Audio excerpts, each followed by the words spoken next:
Hello, কেমন আছো সবাই? আমরা অনেক ভালো আছি। আজকে আমার মামা এসেছিল, তাই মা বানিয়েছিল রুই মাছের রেজালা। প্রথমে পেঁয়াজটা ভালো করে ব্রাউনি করে ভেজে নিতে হবে। ওই পেঁয়াজ ভাজার উপরে লঙ্কা আর দিতে হবে অ্যালমন্ড, কাজু, আদা, রসুন আর টমেটো। ওটা দিয়ে ভালো করে ভাজা ভাজা করে নিয়ে ওটা পেস্ট করে নিতে হবে। তারপরে কড়াইতে তেল বসিয়ে মা রুই মাছগুলো ভালো করে ভেজে নিল।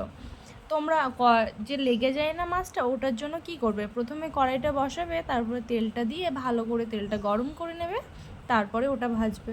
তোমরা দেখতেই পাচ্ছ কি সুন্দর ভাজা হয়ে গেছে আমাদের।